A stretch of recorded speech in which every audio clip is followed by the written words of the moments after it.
Tai Genadijus kaip kaimyns čia daugiau su tėvuku bendrauja.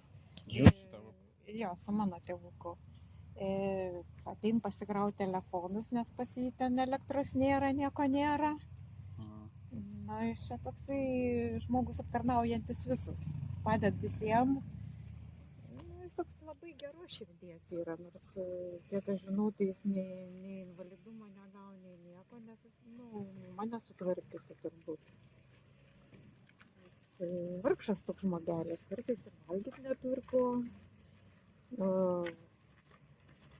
Va toks jisai, sakau, jeigu reikia kokios pagalbos, tai jisai ateina, sniegą kitą kartą pavalyti, tai tiesiog pasisiūlo. Bet ir jūs kažką duodat mainais? Tai sakau, tai vat. Telefoną? Jo, telefoną tai visada ateina pasikrauti.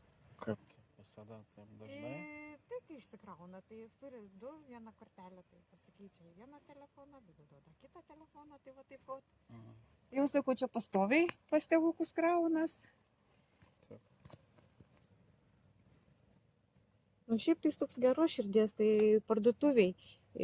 Ten kažkam pritrūko kelių centų, tai kiti žmonės stovi, tai net nereaguoja, kad trūksta kažkam tai kelių centų. Jisai tiesiog išsitraukia savo tos geltonus centukus, imkit, sako, kiek reikia. Sakau, toks geros širdies. Bet, kiek suprantu, problemų nekelia, tik tai, kad jis žmogus apsileidęs labai.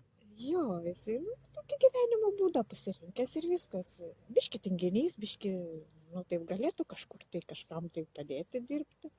Jeigu tų pinigėlių, jeigu gauna, tai daugiau į alų iškeičia. O čia jo namai degė paskutinį kartą. Jo, čia kažkada tai, nežinau, jau senokai iš čia buvo sudegęs. Mane seniai jam kažkas langus išdaužė. Kūrenasi jisai žiemą? Man atrodo, kad ne. Ne? Nes... Kad ten nėra ką kūrenti, turbūt. O? Šiukšlės. Bet nereikia, jisai ten ką turi susivelka matyti, lendai kažkur tai, nežinau, aš tai nebuvau nuėjęs, bet ten baisu yra.